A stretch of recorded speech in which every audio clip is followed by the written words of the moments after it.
Welcome, ladies and gentlemen, to episode 32 of the Friskey Whiskey. Mike D, we definitely have a unique episode this evening. I can't believe it's episode 32. I can't believe it's episode 32. And it's special for two reasons. It is. For 32. Three. Well, three reasons. three reasons. Yeah. Three reasons. Three. I'm lost on the three. I got two here. Well, this is our first two. time smoking a cigar live on the show. This is true, too. We're trying something new tonight. Yeah. We're trying something new. So tonight's show, we have a very special bottle of Willett, and we have an extremely special guest tonight. We do. This is going to be a great show. So I'm going to introduce our guest first. Absolutely, you should. This is the man of the hour with the cigars of the power, not to be sour. This is Rob the Cigar Guy. It is. Right, so you all hear us always talking about Fox Cigar. Yeah, welcome to the show, Rob. Rob's from Fox Cigars. They decided to come out here and set us straight. Okay. Thank you guys for having me on. I got to tell you, it's an honor to be on Friskey Whiskey. Oh, thank you. It's an honor to have you. Thank you. And we have a great whiskey for tonight that I think you're really going to enjoy. Mm-hmm. And you brought some great cigars. In fact, what's the name of the brand of cigar that you brought tonight? So what we brought here is a variety pack of Davidoff cigars. Okay. We actually sell this kit online at foxcigar.com. Okay. And we call it the Davidoff Experience. It's 5 different Robustos. The main reason I went with this kit, I mean, we're going with Willett's got a good reputation. Yes. Not exactly what you would think of when you think of, the top of the line, but when you're dealing with a specific flavoring or bottling that they've done, a rare bottling that they've done that's not inexpensive, there's no reason to try to do a penny pinching type cigar to save money on the cigar. We want to hit this with everything it's got. Yeah. So if you're putting on a dinner for your friends and you're going to have a nice bottle of whiskey or scotch or bourbon, rye, whichever one this one is, it might be a good idea to start bringing some special cigars for your guests as well. Okay. That's good to know. The dinner experience. Yeah, we love those packs. We order those packs all the time from you guys, and we love your shipping. So you guys are awesome out there. Yeah, free shipping on anything over $25. You guys are awesome out there. All right, so for our whiskey tonight, we do have an 8-year-old Wheated Kentucky Straight Bourbon. Rob, why don't you tell us about this bourbon? Talk to us about this. Well, get me out of the cigar world. To talk about we make all our guests read. and trust me, I love some good whiskeys and scotches. To tell you about this Wheated Kentucky Straight Bourbon by Willett, and you've already talked about the price point at $220, but just like with any great liquor, getting your hands on it for that price is the is the challenge. Because a lot of times people will buy that and bam, straight on eBay, $600-700. Yeah. The middleman gets cut out completely. So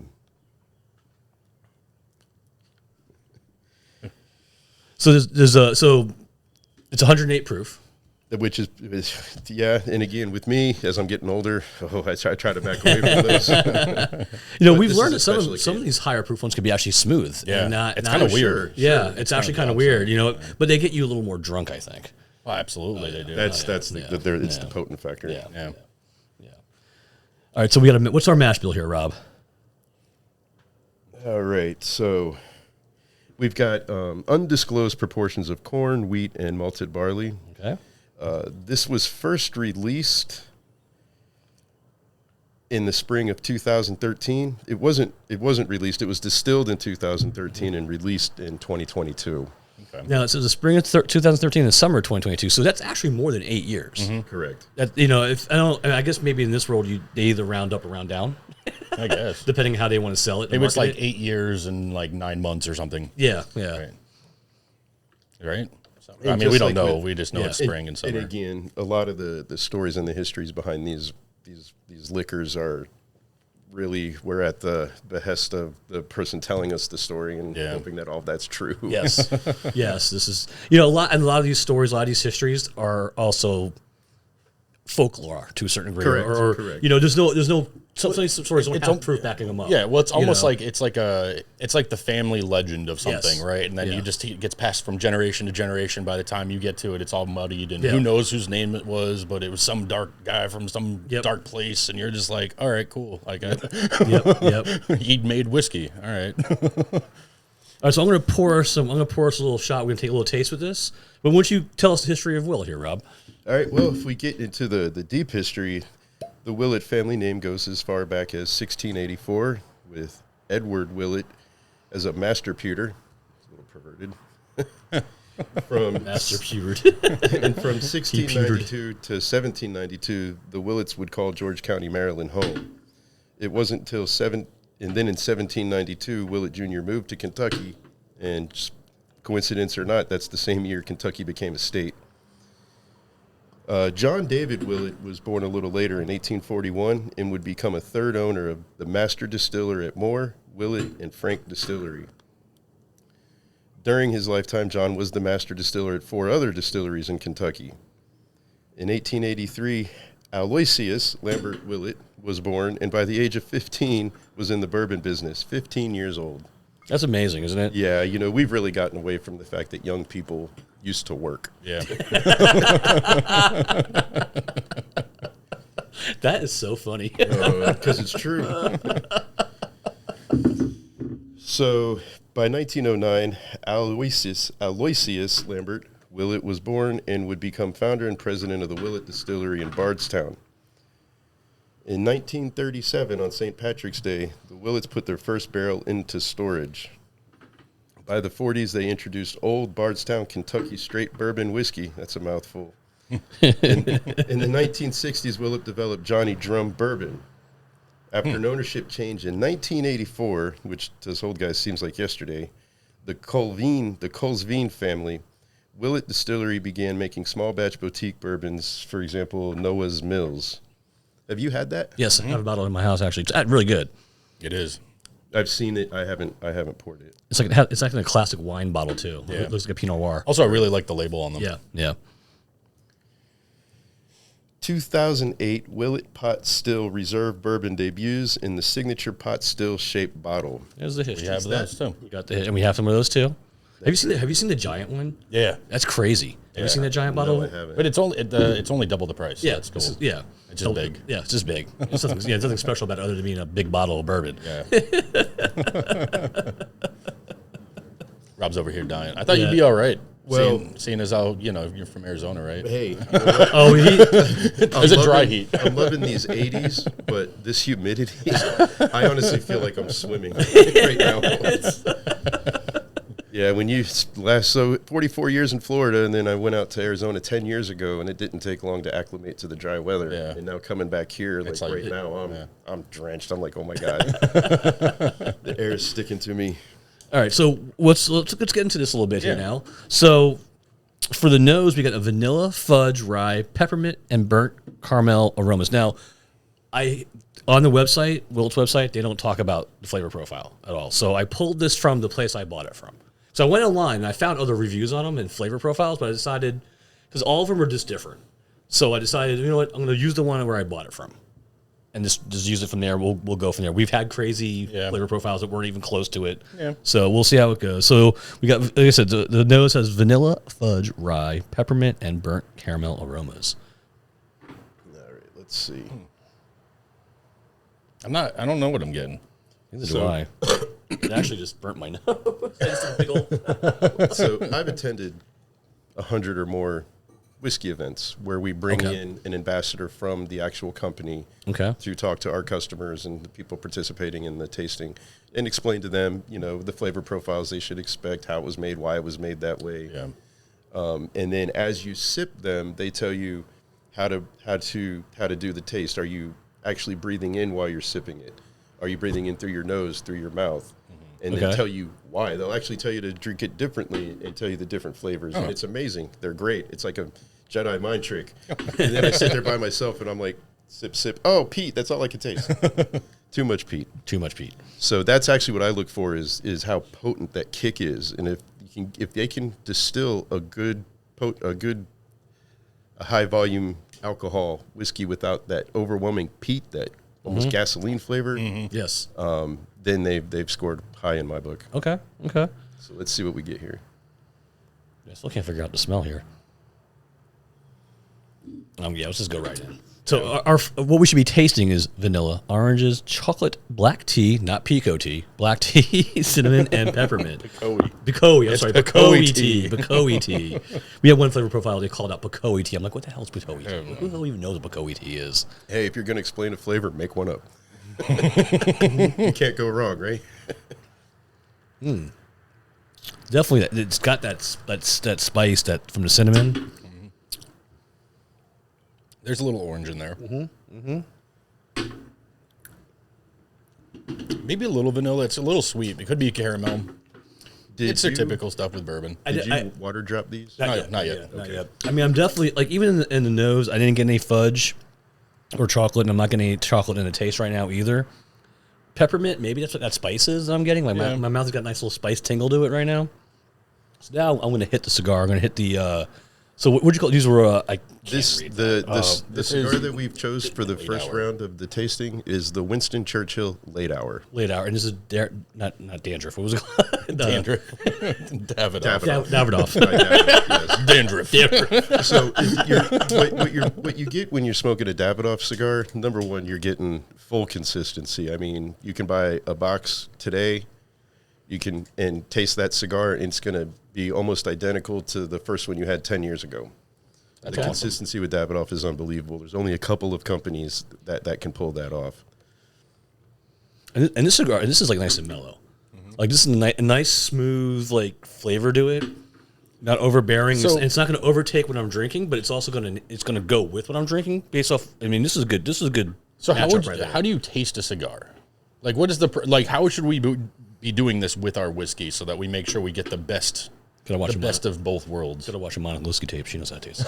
That's actually a great question. If I wanted to do a true cigar flavor profile, I would have probably gone with Lanceros or a Petite Corona type cigar, a much thinner cigar. Okay. Personally, for me, I believe that thin cigar, because it's all the same tobaccos in each one, just different sizes. Yep. So when you have that thinner cigar, it's pulling in and blending all those flavors quicker than it would be in, like, say, this Robusto or even get into the Gordos, the larger cigars. But in this case, when the flavor profiles from a cigar, very much like we talked about with the liquor, people want to tell me about the coffee and the nuts and the vanilla, and I smoke it and go, tastes like smoke. Tastes like smoke. Tastes like cigar. The biggest flavors I pull from a cigar, again, like I look for how smooth the whiskey is without that real peaty kick. Yeah. Okay. I do the same with the cigars. Personally, for me now, again, cigars are going to be different for everybody. I prefer to stay away from the heavy, what I call peppery. Some people refer to it as a harder cinnamon. Okay. But I just say pepper. I try to keep it more earth-toned.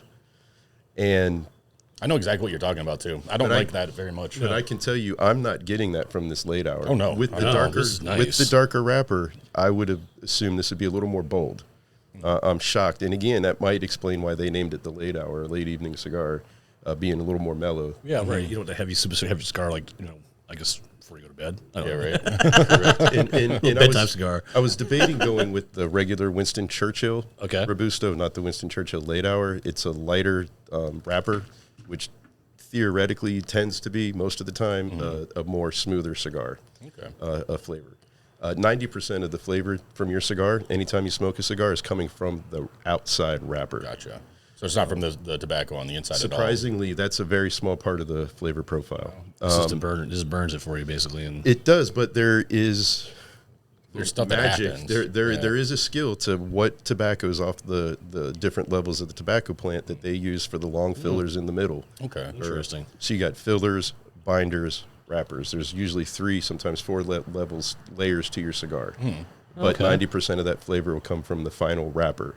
And that's where your tobacconists out there building the cigars, they actually walk around the field and tell the other farmers, pull these for wrappers, pull these for binders, pull these for fillers. And they'll do that sometimes per tree or per plant. Have you ever been to a... Yeah, I actually got the opportunity maybe 5 years ago. Went to Cuba. Okay. Spent 7 days in an area called Miramar. Okay. We lived in a house. We were away from the downtown hustle and bustle, and really got to experience life with the Cubans. Okay. We took a bus out to the Robena farm in Cuba. Robena is a very well-respected cigar brand. It's not as popular anymore as it used to be, but it's one of the few original families that's still growing tobacco in Cuba. Okay. As we all know, many of the farmers and the families fled Cuba after the Castro takeover. And a lot of them went to Dominican Republic. Dominican, right? Nicaragua. Okay. And they took those skill sets with them. Yeah, that's why we have Fuente. those same styles from those areas. Is that because They took fled? their skills and they actually did the best they could to develop the soil for what they needed. I mean, these guys actually were true farmers. They knew what seeds went well with what soil, and even like rotating their crops. They would do their tobacco for a couple years and then grow like banana trees or something to change the soil. You have to do that. Yes. So they had to cultivate and cure their soil in these new countries to get it as close to what they needed to grow the tobacco that they thought they could grow. And I think they've done a phenomenal job. I mean, you look at a company like Fuente that came out of Cuba and what they've done. And I mean, it goes even beyond the cigar world and the tobacco world for them. They went to an area that had virtually no work for anybody. And they've created a community out there with schools and hospitals. They gave back. They're giving back big time. They bus in the families, typically the moms, to come in and work for 4 hours. Then they send the moms home to be with the children after they get home from school. Wow, what a concept. And their idea is educate these children and then employ them later. And it's just this. Oh, sir. Good catch, though. Wow, that was some ninja skills right there, man. It's the shape of the glass that saved me. Yeah, it did. Yes, it did. But that was still pretty quick, though. That's what I get for talking with my hands. I have made a small mess. Yeah, did you? Right. We'll I don't think we can there's see it some on over film. there. All right, we'll look it up later. At 220 a bottle, that spill was That's probably about $25. $5 spill. But that's amazing. That's like a really cool thing to know that. So I mean, I've heard of Fuente, and I think we've actually had some before. Like knowing like there is an actual history from them leaving Cuba and then settling somewhere else and trying to rebuild a life and then making it about the community and the families and things like that. That's actually it really is cool. an amazing story. And a quick plug. There's no money to be made off of this for anybody. But if any of the viewers or listeners are curious to learn any more about the tobacco world, there is a movie on Netflix called Hand Rolled, and it was directed and produced by people within the industry. I believe Pete Tatawahe had a lot to do with it in his Tatawahe line. Is it a documentary or it's a documentary, and they go and they talk to all these families. And it's amazing for me because I've been lucky enough to meet many of them and to see them on the big screen telling their story that they've told me.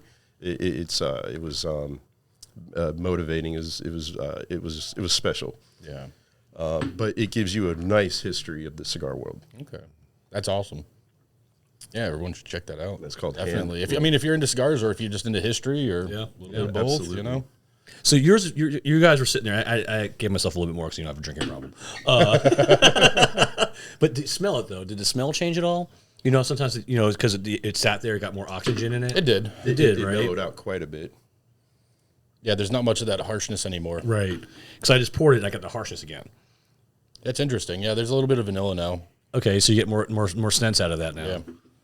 It's still not the chocolate or anything like that, but Yeah. And there's definitely some vanilla. I do believe that flavor profile will change quite a bit with the added water. Added water, yeah. We may even throw an ice cube as a third way of trying it. Just May as well. because the people demand it. I still don't know who these people are, but Everywhere, man, they're everywhere. The Amish. They demand the the Amish. The Amish must know because they totally use technology and listen They to love us. we're love our we're the number one podcast. podcast in the Amish community up in Pennsylvania.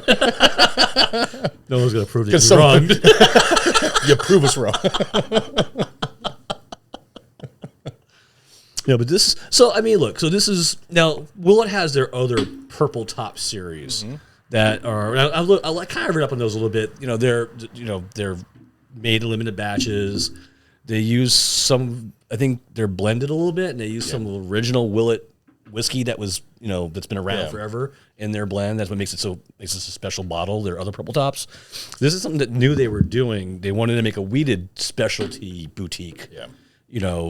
obviously they know how to do the market because it's going out at MSRP at 200. Yeah. Right. I got lucky, got 220, but like I said, I'm seeing it for all these prices. Like you said too, someone buys it now, puts it on eBay for $700. Someone's going to buy it. Someone will 100% buy that. Someone will definitely 100% buy it. Now this is a good whiskey so far. I'm enjoying it. I'm totally enjoying it. Now, my stance is I'm not. It is unique, so that's the thing. Mm-hmm. It's not like the other Willets I've tried. Right. So for that, $200 for the experience. Yeah. Sure. Yeah. Yeah. But would it be something that I'd seek out to have in my closet all the time, my little collection? I'm not sure. It would be the first one I'd go to when I empty it. Right. Right. I wouldn't be jumping back to grab another one. Right.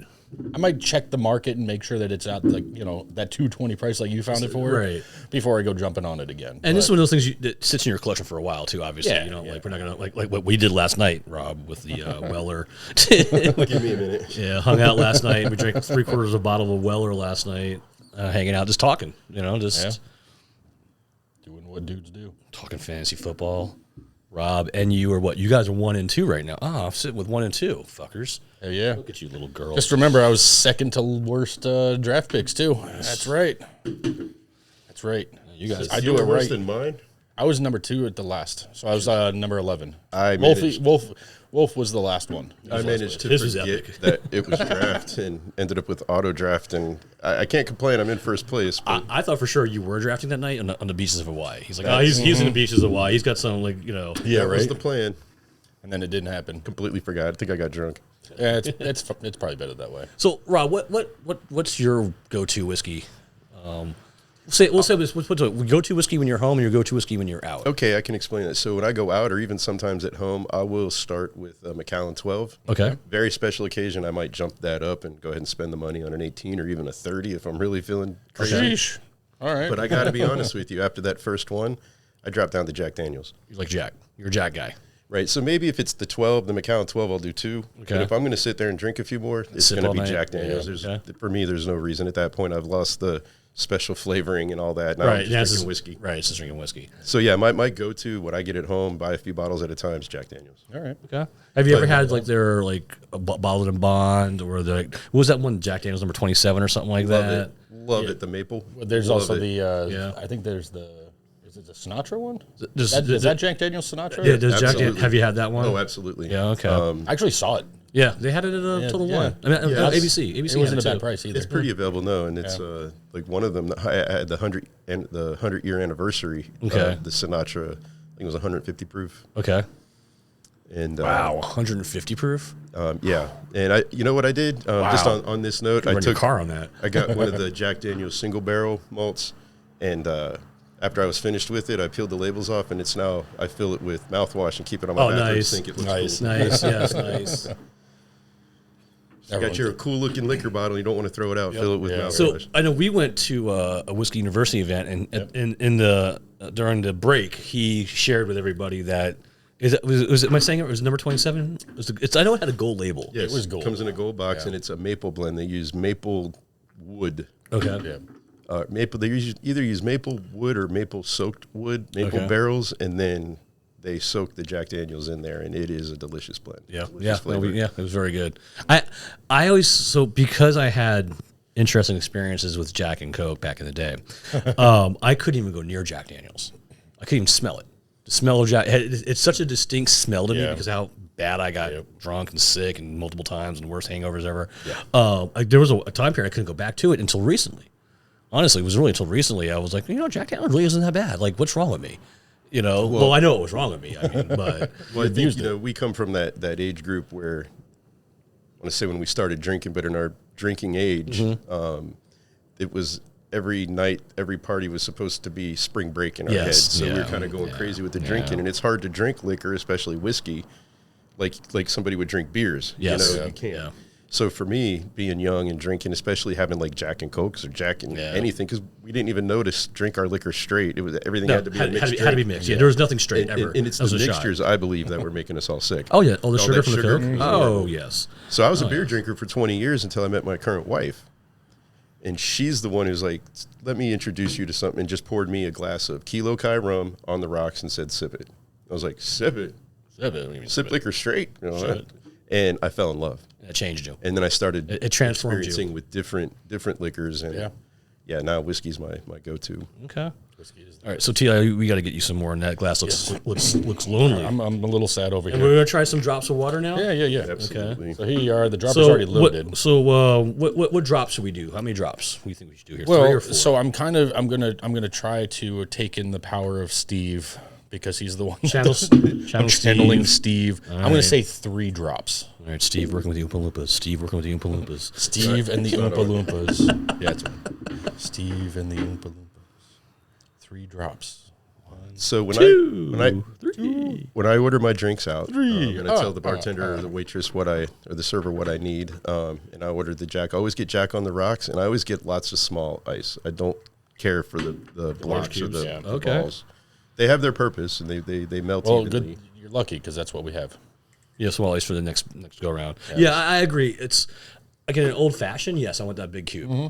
But if I'm drinking something straight, I want the small ice cubes too. I like that. I like it when the ice melts into the drink, and it changes as I'm going along, especially when I'm out. Because and also I last longer. It puts me a little bit more on Cruise control. Yeah, marathon instead of a sprint. You know. Yeah. But I lost my train of thought here. So yeah, so I do like how the ice mixes with my whiskey. So let's check this out. Just a few drops of water, and it completely relaxed. Oh yeah, it did. Oh, right away it relaxed it. Man. So before, I'm still not getting any fudge. The vanilla, I'm getting hints of that. The vanilla is definitely there, and also it's not that the ethanol. Rye is there. I think that's a rye. Maybe. Yeah. Could be just oak too. I mean, on the nose, I'm not getting the caramel or maybe that peppermint is that spice I'm getting in my nose. That could be. Yeah. I mean, that's just the alcohol itself. Yeah. All right, so I'm going in.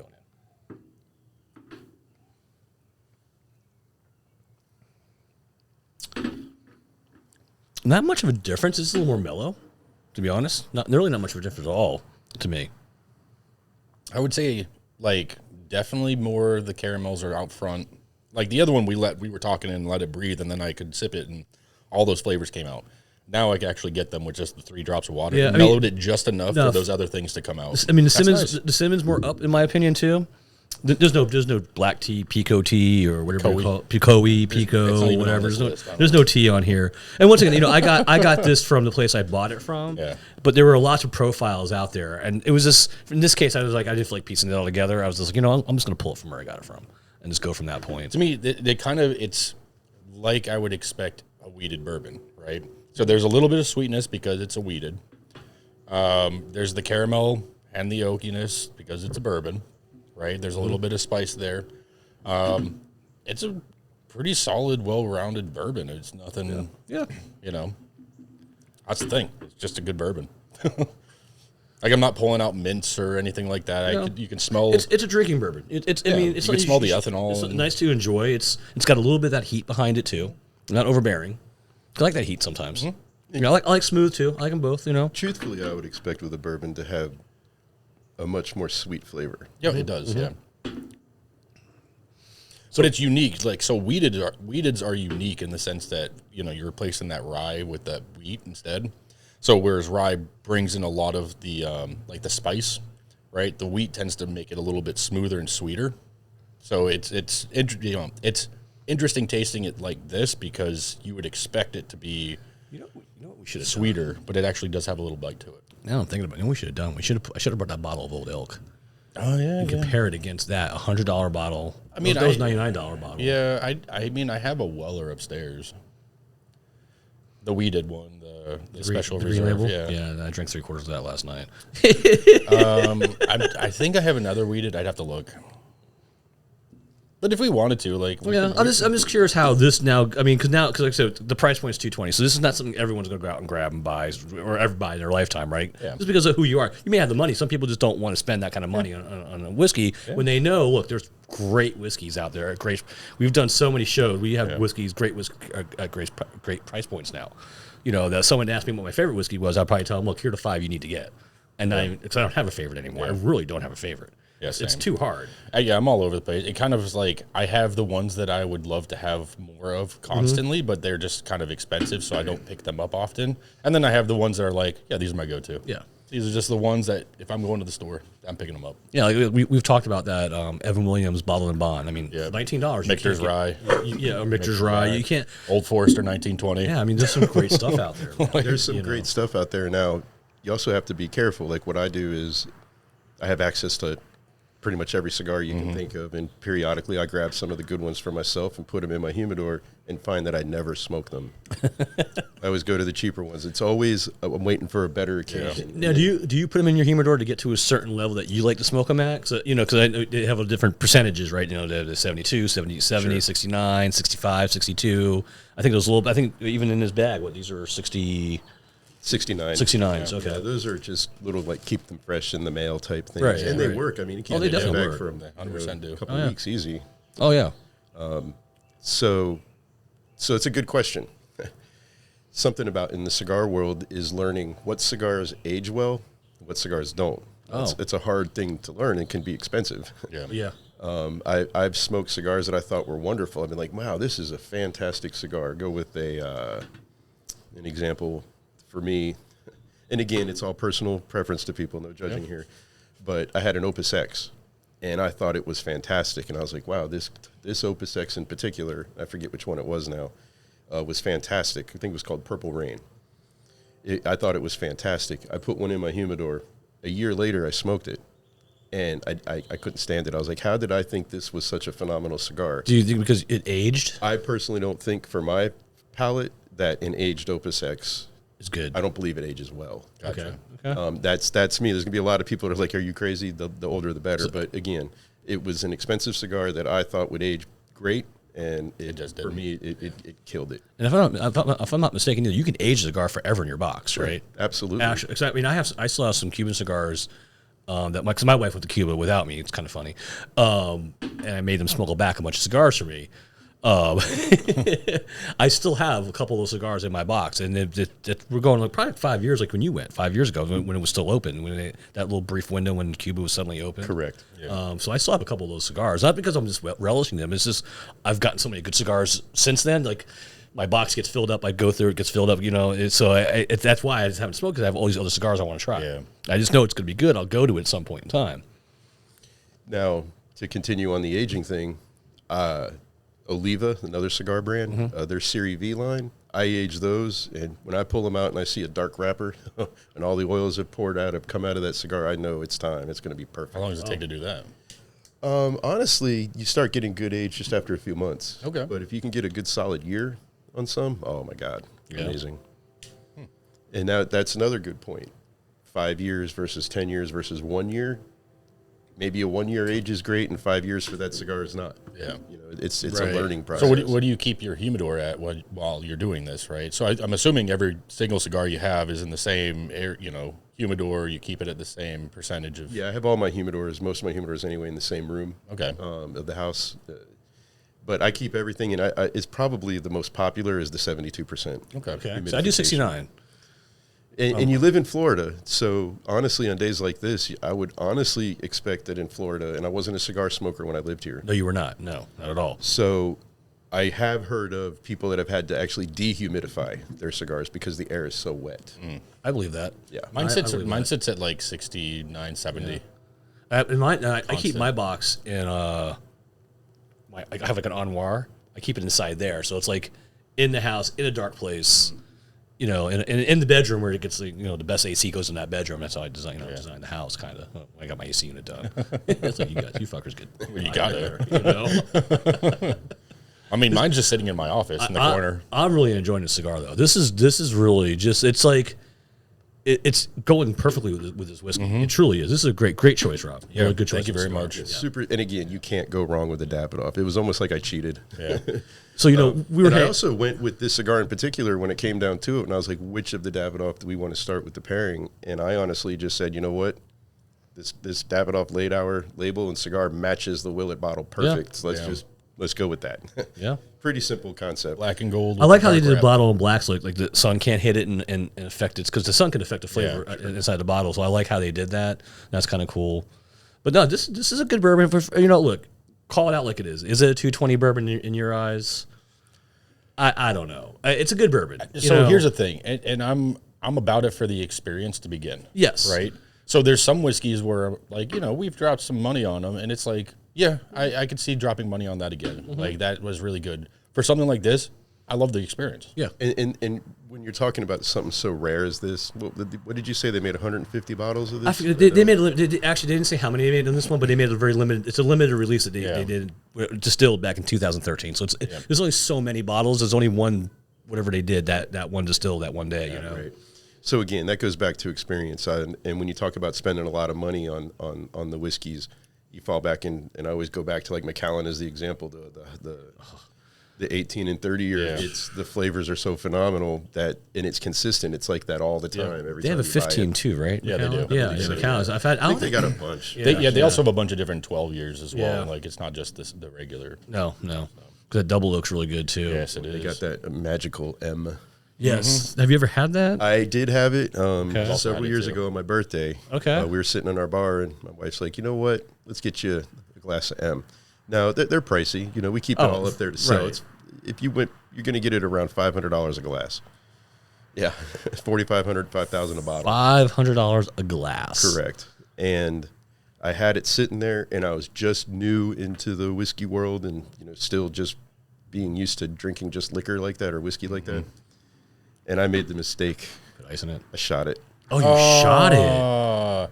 That's almost as bad as him with his taking shots of scotch. Like when I was younger. Yeah. So I didn't know. I just hit it up. And as I did it, it was a roar of about 6 people like, no. What did you do? It was a $500 shot you just took, dude. But I can tell you what happened on that shot. It opened my eyes. It was like tasting a rainbow of flavors. Like when you sit there and you look at the flavor profiles that they give you for the liquors, the M actually went across my tongue. Even though I drank it in one shot, it went across my tongue, and I went through every flavor of the whiskey rainbow.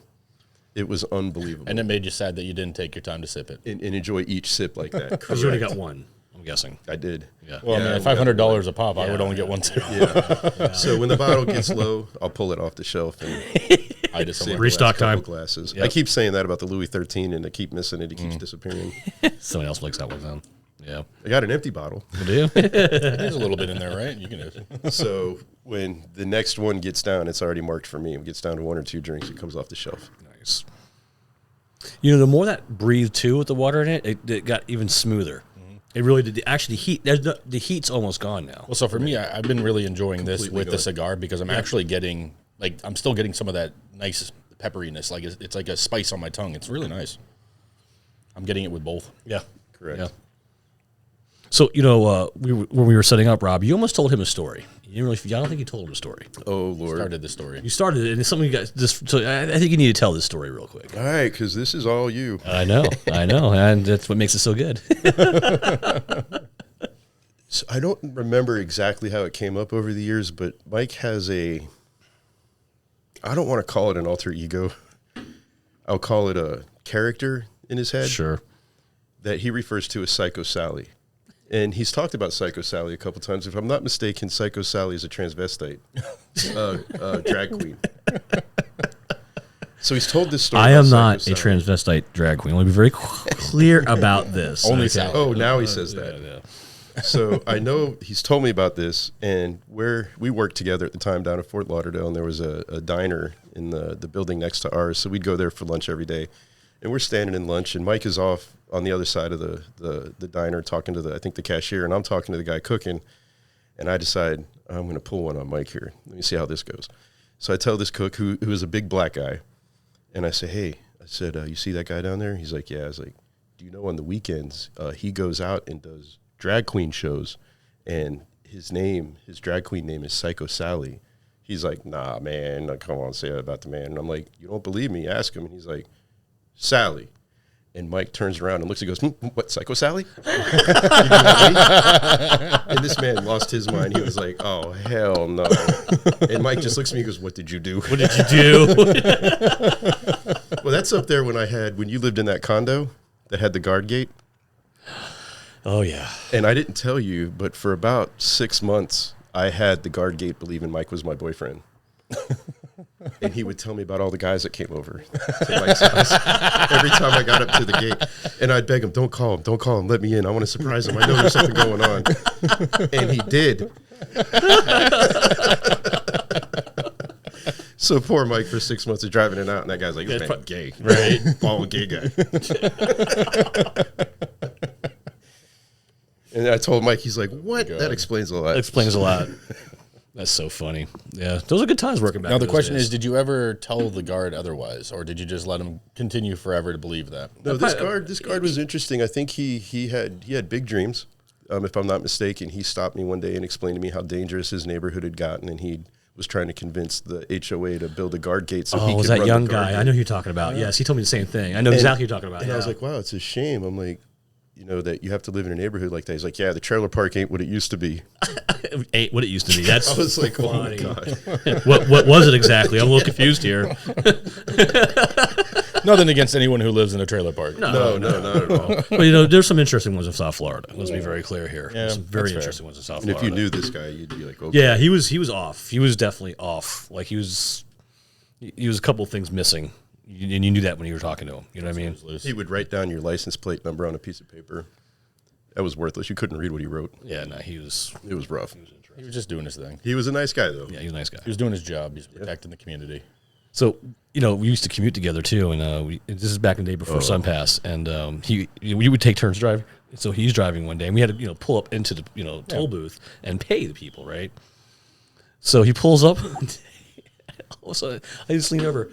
Help me! Oh no! You were driving. I was rolling a joint. Oh.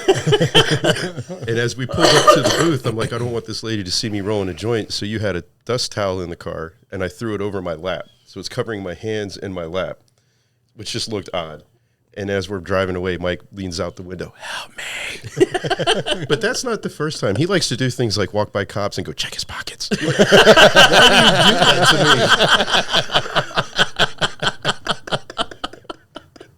me? Never walking with you in public. Oh, my God. Not with anything in your pockets. I would have bailed you out afterward. Oh, Lord. It was for me. It was the comedy of it. Yeah, it was worth it for me. I had a great time watching. And I'm still his friend. I don't know. Yeah, right. So I've actually known this guy, the cigar guy. I've known this guy since I was in second grade. That's a long time, man. That's a long time. Good history with this guy. Yeah, good history, man. A lot of history, a lot of stuff.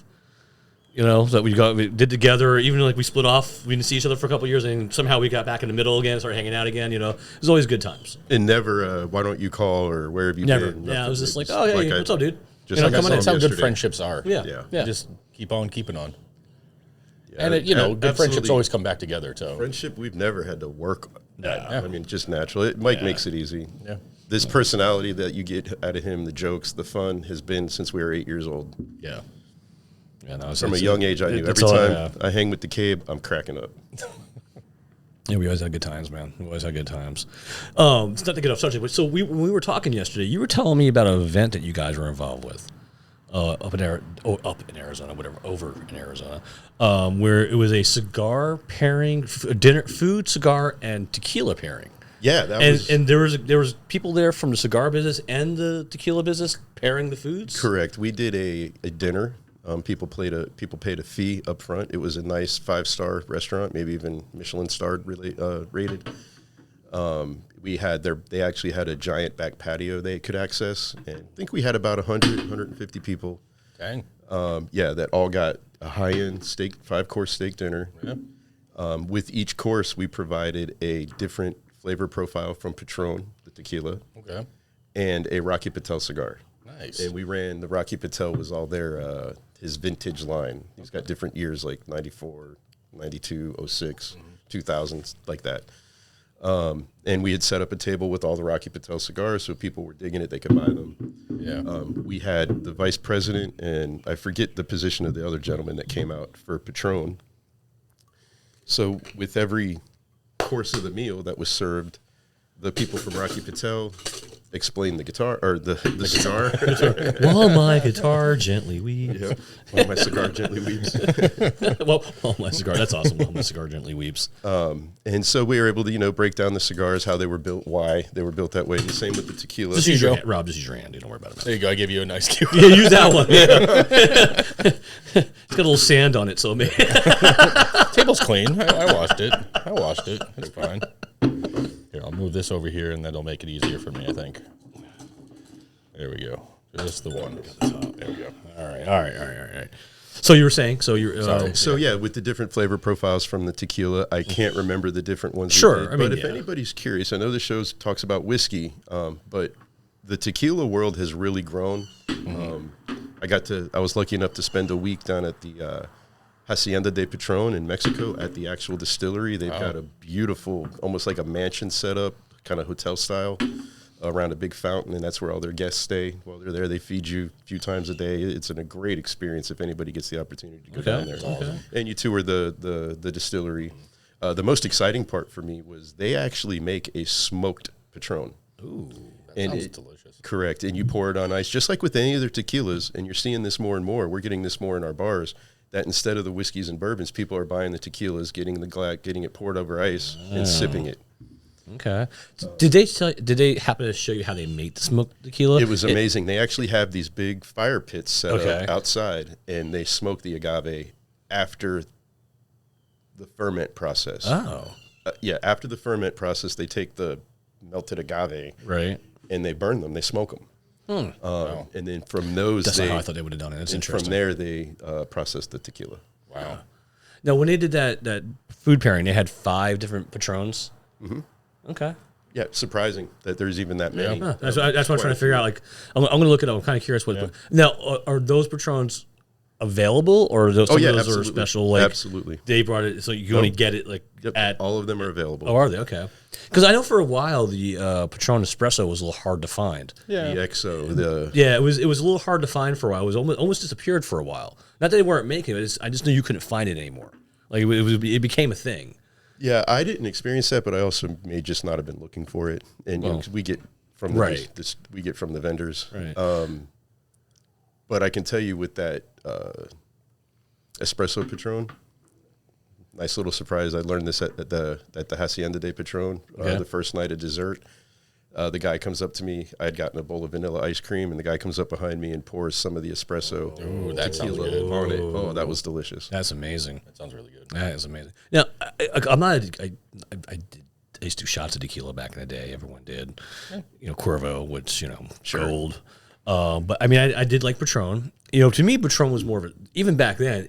I always said this is a sipping tequila. Like it felt wrong doing shots of it to me because it was thicker.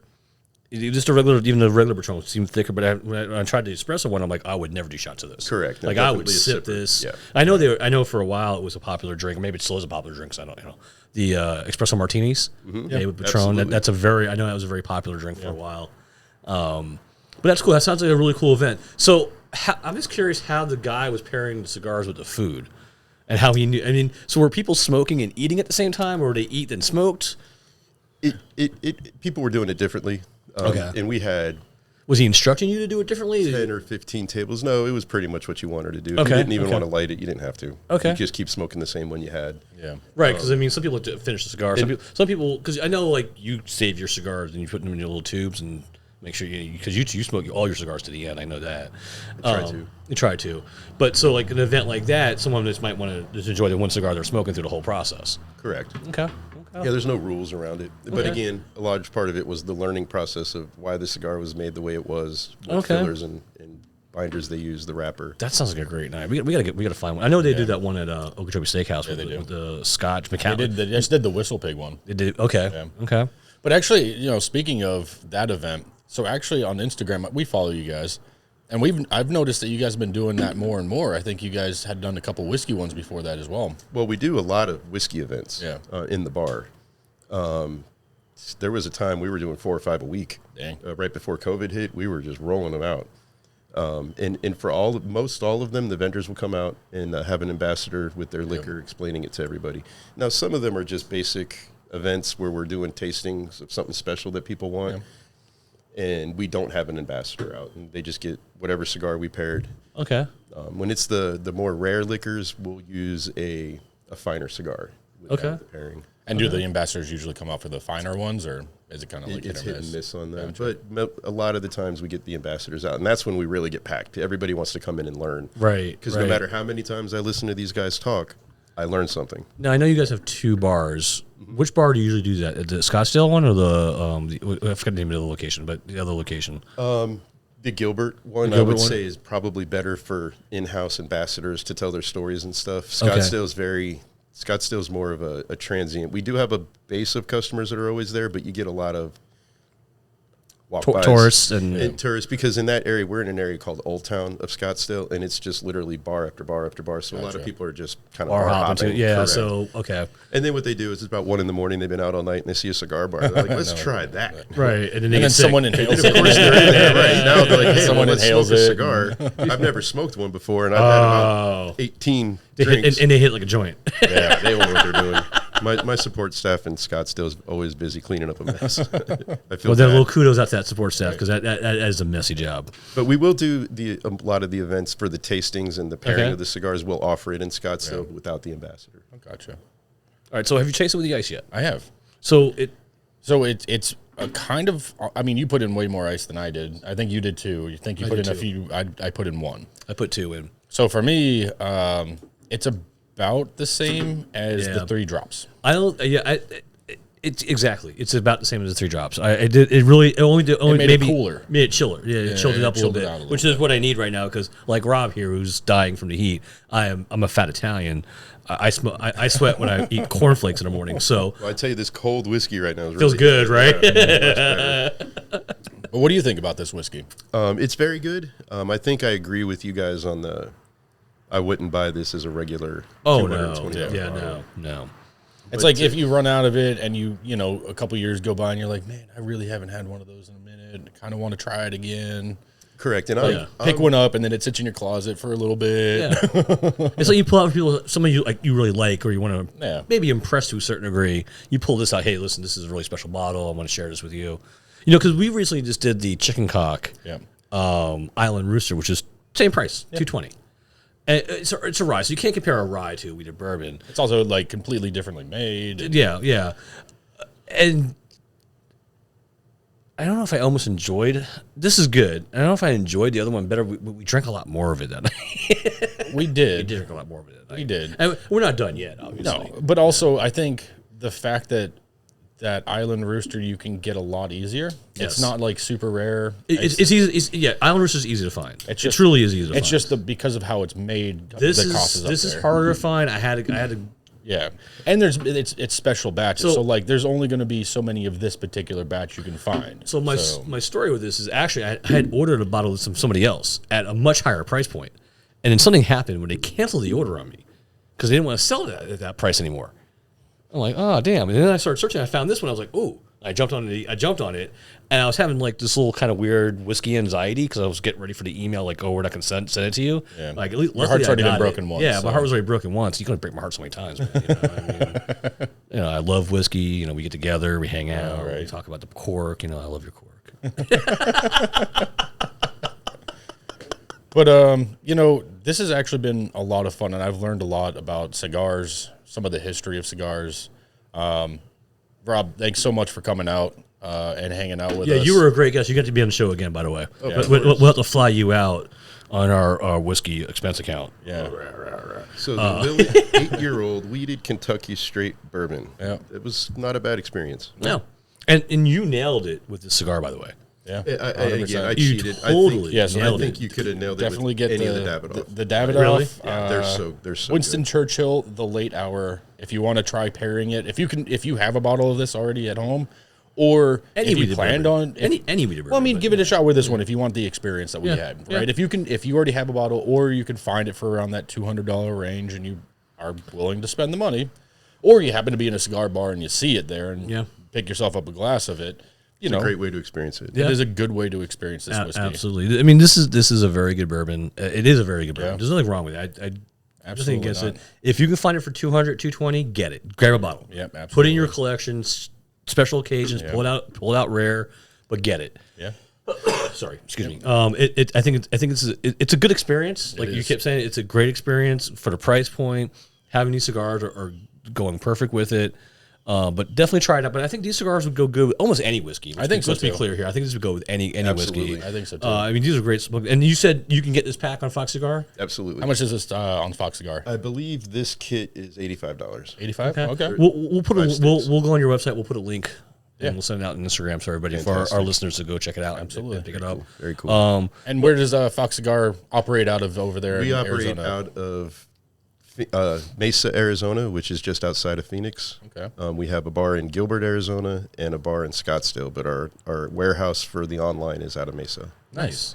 Okay. And check out foxcigars.com. Sign up for their mailing list. They have great specials. Always. And you know what? Whenever you go to their website, they have great bundle packs. Yeah. And that to me is like the best thing ever. Yeah, get on the mailing list because we do crazy deals. You do. Yeah. Actually, you guys do. really I look at your emails every day. And Like, it's I have to crazy hold- I have fast to- shipping. It's like, it's weird. I have to fight myself from going to buy whiskey and to fight myself from buying cigars. I got some deals. You buy a box of 10 cigars, and I'm sending you 15 extra cigars. Nice. Yeah, those are good. Nice. So you take care of your customers. Absolutely. Awesome. And if you're in the Arizona, area, Check out them those bars. live. Yeah. You know, love it. check You'll them love out. it. Visit one of their events. It Our sounds like bars they are got some not stuff popping stuffy. off. They're like super awesome sports bars. And I've been to both, they're and they're great. actually great. One's a very classic style cigar bar to me. Our Scottsdale Yeah, location. yeah. So Scottsdale's more of a hangout bar. I thought your Gilbert bar is to me more of a classic Oh, yeah, it's more of a classic type. bar, classic cigar, hangout. Like when you go to Get the cigar. big push, cushy chairs that you sit down. We have big leather chairs. Yeah. So you guys have that classic style cigar bar, whiskey bar, and then you have your Scottsdale, which is a little more lively, a little Well, you more. got to be because if you're in that area where all Yeah. the bars are, so that makes But sense. but both locations give you a great experience, and Yeah. and your bartenders are very knowledgeable. Yeah. We absolutely we have support staff specifically for helping you pick a cigar. Nice, awesome. nice. That's awesome. So if You you're got- first time, we got you. If you're an experienced cigar smoker, we got you. and tell them Friskey Whiskey sent you, and they have no idea what you're talking about, but just to say it. Yeah, But just if say you it. order online, leave a note that you came in from Friskey Whiskey, and I'll figure out something to do for you. Nice. Ooh, there you go. Nice. There you go. Nice. There you go. But this is a great show tonight. It has been. Has been, and I know it was a little hot out here, Rob. Thanks for sweating it out with us, if you No, will. I had a lot of fun, and I would love to do it again. And this is some good whiskey. Check it out, the Willett Kentucky Straight Bourbon Wheated Whiskey. I was turning the bottle. I saw like WH. I'm like, is it wheat? Oh, whiskey. Well, all our listeners and TI's already used to me. To Cabe speak. Yeah. Happens all the time. And it actually happens in my writing, my notes too. But this is a great night tonight, Rob. Thanks for joining us tonight. Thank you so much. This was a pleasure having you on our show. I've been excited for you joining our Yeah, show. this has been a started pleasure. Great cigars tonight, great whiskey. TI, great night tonight. Rob, Absolutely. great night tonight. Everybody out there, check them out, foxcigar.com. Get some Willett Wheated Kentucky Straight Bourbon. Enjoy the, what was it called again? The Davidoff. Davidoff. Winston Churchill. Late hour. The late hour. The late hour. But everybody have a great night tonight. Enjoy your whiskey. Join us, follow us, like us, send us a message. Hey, try some whiskeys we haven't tried yet. Let us know. Check us We'll out get on them the show. YouTube and all that stuff. Yeah. Definitely check us out on Had a YouTube. great time. I am such a good looking guy. You would love to see me. Have a good evening, everybody.